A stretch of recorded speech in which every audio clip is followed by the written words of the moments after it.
Hey, I'm Brian Van, SportbikeTrackGear.com, and today I'm going to show you how to repack the airbag cushion on your RST V4.2 race suit.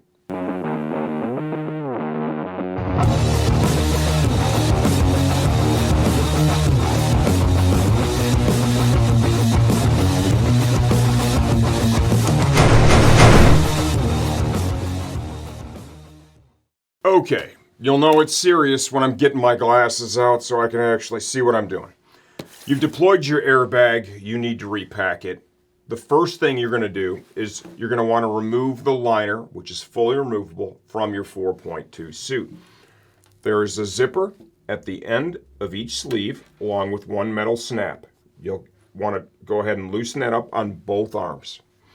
Each leg, there is a small patch of Velcro in the center. Release the Velcro, slide your hand up in between the shell of the suit and the liner itself. These zippers, the zipper pull is going to be all the way up here at the top. You reach up, grab the zipper pull, pull down. There is one on each side. Do that for both legs. Now you're able to pull the legs out. You're able to take the main zipper right here. That goes all the way around the liner inside the suit. Super simple, one zip. You're going to release that as well. Now you can pull the arms through. There is going to be one final attachment point.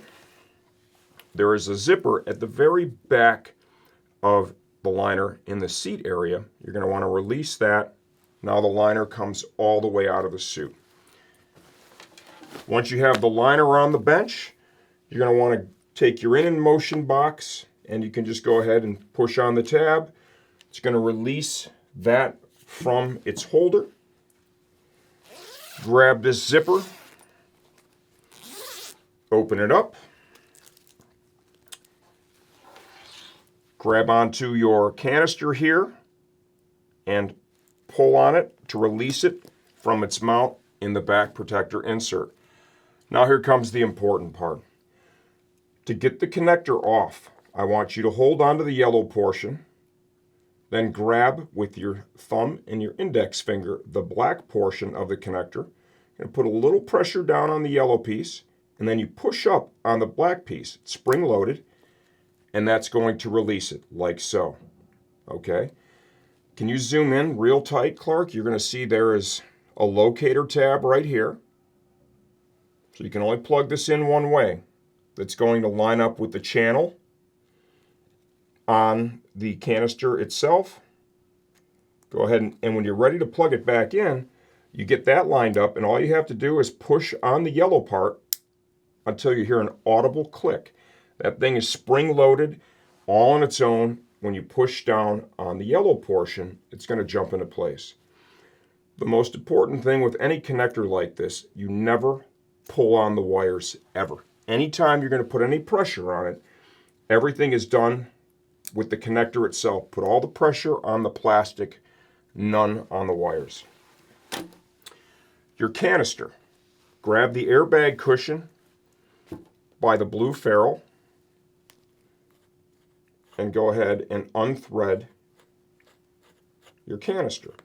This takes a different canister than the previous version.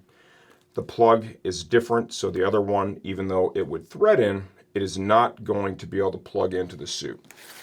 When you order your replacement from us, and I recommend for almost anyone, if you're going to buy the suit, it's quite possible while you're at the track you'll have a little fall and it's going to go off and it's going to protect you, right?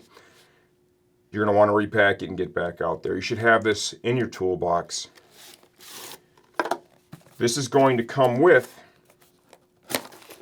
a device that's going to allow us to check the integrity of the airbag bladder itself. So when you get this package, you're going to have some instructions here.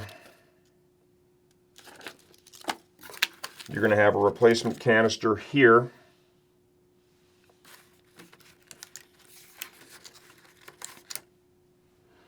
And then here is the valve that's going to allow you to double check the integrity of the airbag. Quite possible when you're at the racetrack, right, if that's where you're servicing this, if you're going to inflate this, you're going to want to have like a bicycle pump, okay? You're not going to want to be using an air compressor. I wouldn't want to.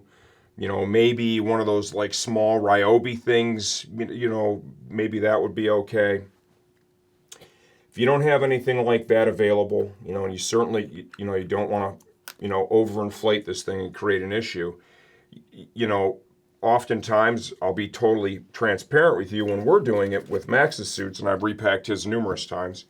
When I'm doing it, it's going to really come down to a, you know, a visual inspection of the airbag cushion, which you're able to take a look at, right? Or also, if you're able to recall when you fell, right? And this is just giving you the quick method to do it.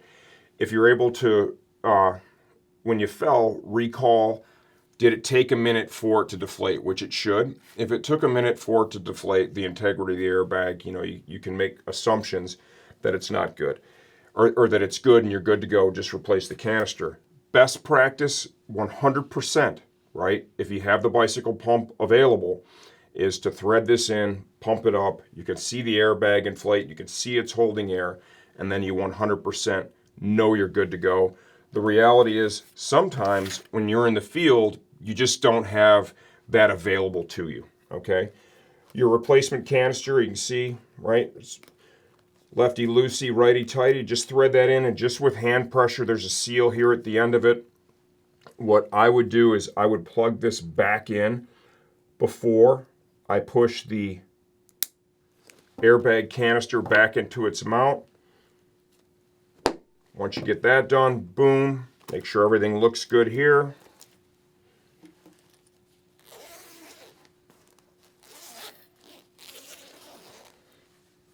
You can even now, from this point here, slide your In&Motion box in. And there will be some instructions on the app. The app's super intuitive, right? That's gonna, when you do a repack, it's gonna walk you through the steps you need on the app to reset it. The number one thing that you wanna focus on is the LED indicator on the In&Motion box. Green is good and red is bad. Okay, super simple, right? I probably oversimplified it a little bit there.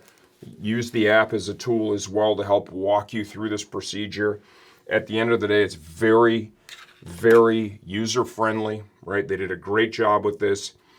If at any point you ever have any issue with the controller itself, that's an In&Motion direct. You need to reach out directly to them. We're happy to connect you with them here. You can also just Google their US website. The number comes up during business hours. They answer the phone quick. They're super helpful, do a great job. Realistically, we haven't seen a lot of trouble with the controllers. So, you know, odds are you're probably never going to have to reach out to them. So there you have it. If you have any questions with this procedure, just go ahead and leave those in the comments section of this video. I answer all that stuff myself. And I'm always here to help support the stuff that we've sold you from STG.